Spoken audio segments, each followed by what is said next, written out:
ይህ አዲስ ሶሊድ ሚዲያ ነው። በንስር አይኖች የራቀውን አቅርበን የረቀቀውን አጉልተን ትግሉን እንደግፋለን። ውድ አማራውያንና ኢትዮጵያውያን እንዲሁም የአማራ ትግል ደጋፊዎች ሰላምታችን በያላችሁበት ይድረሳችሁ። አዲስ ሶሊድ ሚዲያን ሰብስክራይብ፣ ላይክ፣ ሼር ኤንድ ኮሜንት በማድረግ ቤተሰብ እንድትሆኑ በአክብሮት እንጠይቃለን። አማራነትን ከምንገነባባቸው አምዶችና የአማራ ሕዝብ እርስ በርሱ ከምናስተሳስርባቸው ገመዶችና ማገሮች መካከል ኢኮኖሚ፣ ፖለቲካ፣ ታሪክ፣ ርስት፣ ማንነት፣ ቋንቋ፣ ባህል፣ እሴት ይገኙበታል። ዛሬ ግን በአማራ ኢኮኖሚ አምዱ ዙሪያ ሰፋ ያለ ትንታኔ ይቀርባልና ይከታተሉ። እንደሚታወቀው አማራ ባለፉት ስርዓቶች እንደ ብቸኛ ተጠቃሚ የተደረገ የፈጠራና የውንጀላ ታሪክ ተሰጥቶት መጠነ ሰፊ የፕሮፓጋንዳና የስነ ልቦና ጦርነት የተከፈተበት ህዝብ ነው። ነገር ግን ሰብአዊ ትዕግስትን የሚፈታተን በኢትዮጵያ የከፋ የኑሮ ደረጃና የድህነት ቀንበር ያለው በአማራ ክልል ውስጥ ነው። የአማራ ክልል ተዝቆ የማያልቅ የገጸ ምድርና የከርሰ ምድር ሀብት እያለው ቢሆንም ከፍተኛ የብሉይ ዘመን ድህነት ያለው እዚሁ ክልል ውስጥ ነው።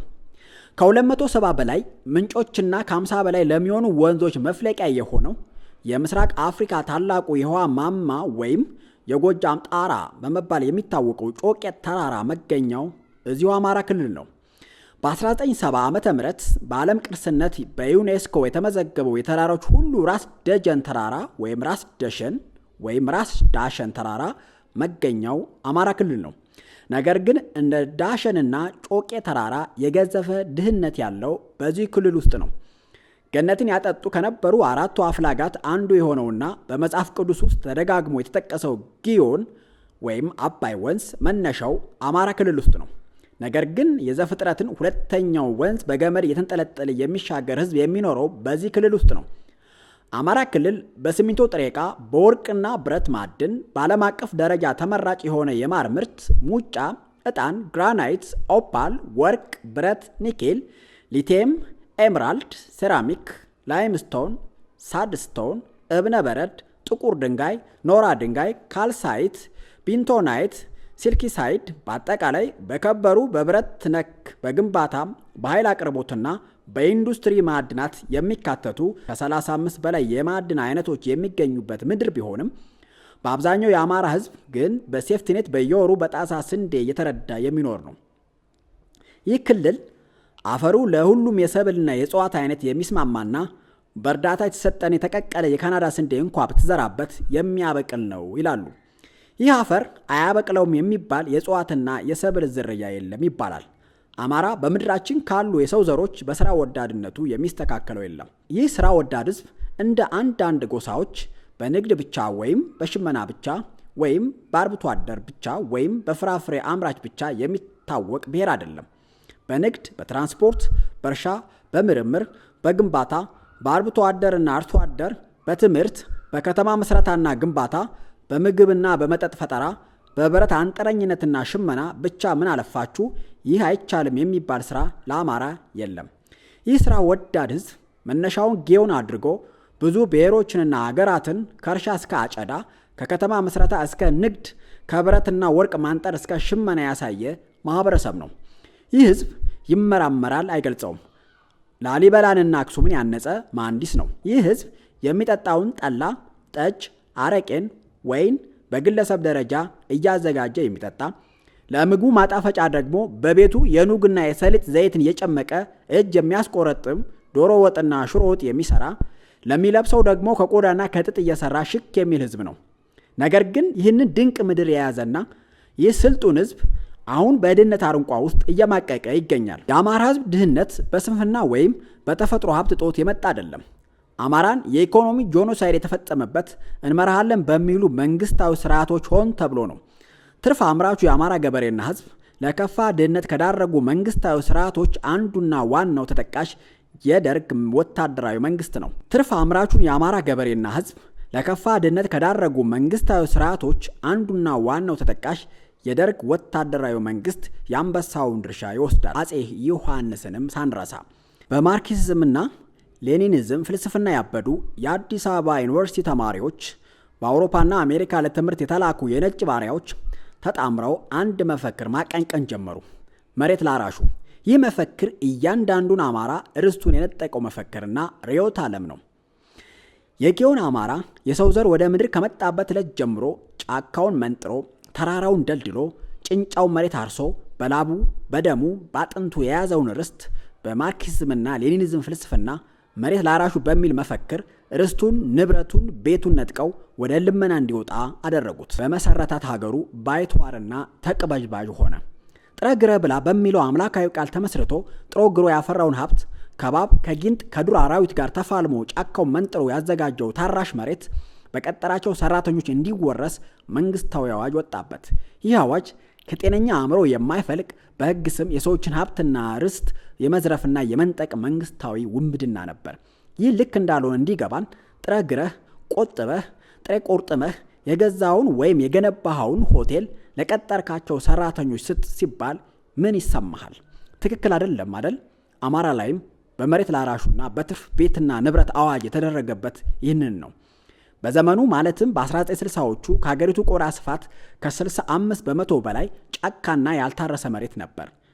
ጭሰኛ የሚሉትን ገበሬ ጫካውን መንጥሮ የመሬት ባለቤት እንዲሆን ማድረግ ወይም ያልታረሱ ሳራማ መሬቶችን በማከፋፈል የራሱን የእርሻ መሬት እንዲኖረው ከማድረግ ይልቅ ዋና ዓላማው የአማራ ርስትና መሬት ነጥቆ ድሃ ማድረግ ነውና ያንን አደረጉ። በተለይ በደቡቡ የአገሪቱ ክፍል የነበረውን አማራ መጤ በሚል ስም ሙሉ በሙሉ ርስቱ ነጠቁት። በሀገሩ ላይ መጤ የተባለው ህገ መንግስቱ ከመጽደቁ በፊት በደርግ መንግስት ነበር። የትግራዩ ፋሽስት ህወሓት ደግሞ ከ1983 ዓመተ ምህረት ጀምሮ የአማራን ማህበረሰብ ፖለቲካዊ፣ ስብዕናዊ፣ ዲሞክራሲያዊ መብቶችን ብቻ አይደለም የገፈፈው። የጸጥታ፣ የደህንነት፣ የመሬት አስተዳደር፣ ገቢዎችና ጉምሩክ እንዲሁም የብድር አገልግሎት ተቋማትን በመጠቀም የአማራ ማህበረሰብ ከኢኮኖሚያዊ እድሎች በማራቅ ከኢኮኖሚያዊ ተጠቃሚነት በማግለልና በእኩልነት እንዳይሳተፍ በመንፈግ ስርዓት ወለድ ድህነት ፈጥሮበታል።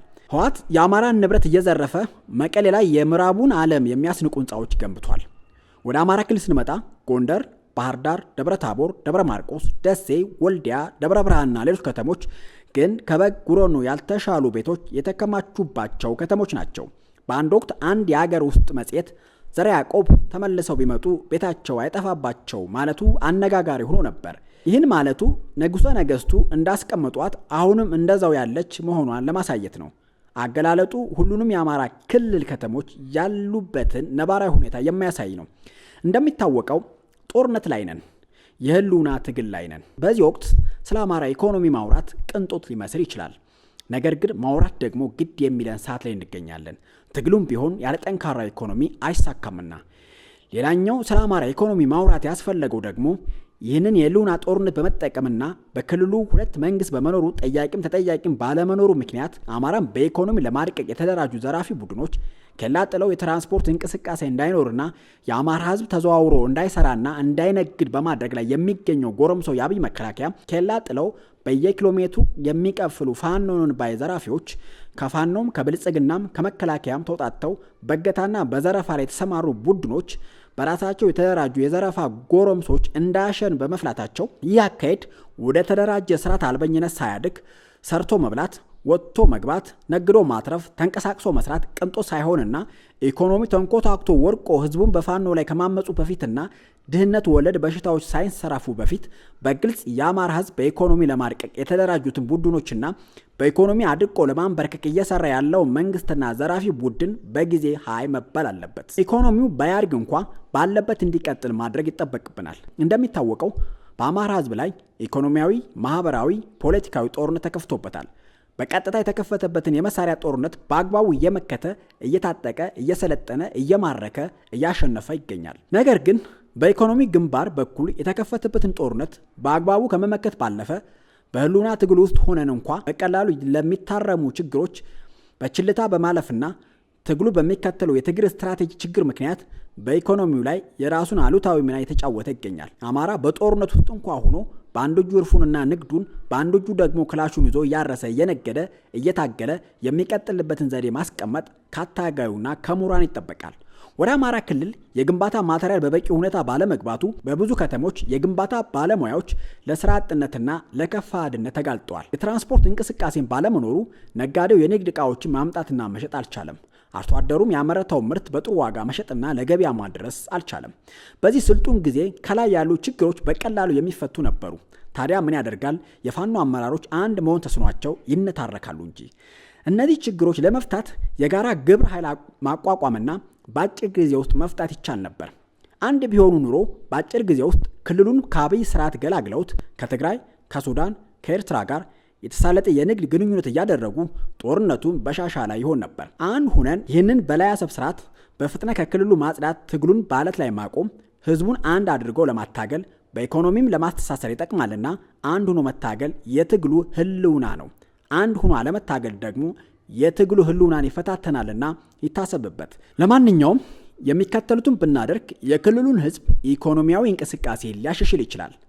አንደኛ፣ ቀጠናዊ የንግድና የስራ ትስስር መፍጠር። ቀጠናዊ የውጊያ ትስስር ብቻ ሳይሆን የንግድና የስራ ትስስር ያስፈልጋል። አማራ ክልል በስፋት ከእስራኤል በ7 እጥፍ የሚበልጥ ግዛት እንደያዘ ይነገርለታል።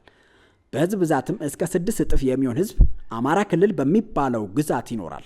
ታዲያ በእነዚህ 4 ቀጠናዎች ማለትም ወሎ፣ ጎጃም፣ ጎንደር፣ ሸዋን በንግድና በስራ ማስተሳሰር አንዱ የክልሉን የስራ እንቅስቃሴና የኢኮኖሚ እድገት ባለበት ማስቀጠል ብቻ ሳይሆን ከፍ ማድረግ ይቻላል። ጎጃም የሚመረተውን ወደ ጎንደር፣ ወደ ሸዋ፣ ወደ ወሎ፣ ወደ መተከል እየወሰዱ መሸጥና መግዛት ይቻላል። ከወሎ፣ ከሸዋ፣ ከጎንደር የሚመረተውንም እንደዛው። ወትሮም ቢሆን ንግዳችን ይካሄድ የነበረው ወደ ሰሜን እንጂ ወደ ደቡብ የኢትዮጵያ ክፍል እንዳልነበር ማስታወስ እፈልጋለሁ። ይህ ቀጠናው የንግድና የስራ ትስስር ጎንደርን፣ ጎጃምን፣ ወሎን፣ ሸዋን በኢኮኖሚ ማስተሳሰር ባለፈ የአማራ ህዝብን አንድነትና ግንኙነት ያጠነክራል። አንድ አማራነት ስሜትን ይፈጥራል። የህዝብ ለህዝብ ትውውቅ ይኖረዋል። ከውስጥ ቀጠናዎች የኢኮኖሚ ትስስር በመቀጠል በሱዳንና በኤርትራ ኮሪደሮችና በአጎራባች ክልሎች ዙሪያ የገበያ ቦታዎች በመመስረት ምርቶች ከአማራ ክልል እየወጡ እንዲሸጡ እንዲሁም እንዲገቡ ማድረግ ይቻላል። ሁለተኛ፣ የግብርና ባለሙያዎችን ማዋቀር። የአማራ ህዝብን በኮምፖስት አዘገጃጀት፣ በአትክልትና ፍራፍሬ ምርት፣ በወንዞች አጠቃቀም ላይ ስልጠናና ያላሰለሰ ድጋፍ ማድረግ ያለባቸው ባለሙያዎች ተዋቅረው ወደ ስራ መግባት አለባቸው። ጉዟችን ረጅም ነውና ሁሉንም ኃላፊነት ወስደን በጥልቅ አስበን መስራት አለብን። ሶስተኛ፣ የኢኮኖሚ ምሁራንን ማደራጀት። በቀውስና በጦርነት ጊዜ ኢኮኖሚው እንዴት ማስቀጠል እንደሚቻል ምክር የሚሰጡና የሚያስጠኑ የኢኮኖሚ ምሁራንን ማደራጀት ያስፈልጋል። ይህ የኢኮኖሚ ምሁራን ስብስብ ደግሞ በጦርነት ጊዜ የክልሉን ኢኮኖሚ ሁኔታ ከመከታተል ባለፈ ከድል በኋላም ስለሚኖረው የኢኮኖሚ ላይ ምክሮችን፣ ሰነዶችን እንዲያዘጋጁ ኃላፊነት ሊሰጣቸው ይገባል።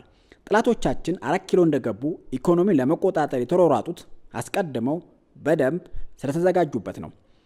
አራተኛ፣ ግብረ ኃይል ማቋቋም። እንደሚታወቀው በክልሉ ውስጥ የትራንስፖርት እንቅስቃሴ የሚገድቡ ኬላዎች በመከላከያ ተዘርግተዋል። ኬላ ዘርግተው ሹፌሮችን የሚያማርሩ ፋኖን ባዮች ለንግድ እንቅስቃሴው ፈተና ሆነዋል። በፋኖ፣ በመከላከያ፣ በሚኒሻ፣ በአድማ ብተና ስም ተደራጅተው የሚያግቱ የሚዘርፉ ቡድኖች ተበራክተዋል። ስለዚህ ኬላ ዘርግቶ የትራንስፖርትን እንቅስቃሴ የሚገድበው መከላከያ የተከታተለ እርምጃ የሚወስድ የፋኖ ኃይል መዋቀር ግድ ይለዋል። ማንም ይሁን ማን በዝርፊያና በእገታ ላይ የተሰማራው ቡድን ከማህበረሰቡ ጋር ሆኖ እርምጃ የሚወስድ ግብረ ኃይል አቋቁሞ እርምጃ እንዲወሰድ ማድረግ ይቻላል። ያኔ ትግሉም ይሰምራል፣ ኢኮኖሚውም አይጎዳም ለማለት ነው። አምስተኛ፣ ኢኮኖሚያዊ ብሔርተኝነትን መፍጠር። የአማራ ህዝብ የመሸጥ፣ የመግዛት፣ የመስራት፣ የማሰራት ክንውኖች ሁሉ የአማራ ህዝብን ተጠቃሚ የሚያደርግ መሆኑን በግለሰብና በማህበረሰብ ደረጃ ግንዛቤ መያዝ አለብን። የኢኮኖሚ ብሔርተኝነት ማለት በማሰራው ስራ የምቀጥረው አማራን ነው፣ የምገዛው ሸቀጥና የማገኘው አገልግሎት የማገኘው ከአማራ ነው፣ ኢኮኖሚያዊ ማህበራትን የምመሰረተው ከአማራ ጋር ብቻ ነው ማለት ነው። የዛሬውኑ አበቃው። የሀሳብ ደስ ካላችሁ ላይክ፣ ሰብስክራይብ፣ ሸር በማድረግ ሀሳቡ ለብዙ ሰዎች እንዲደርስ እንድታደርጉ በአክብሮት እንጠይቃለን። አዲስ ትውልድ ሚዲያ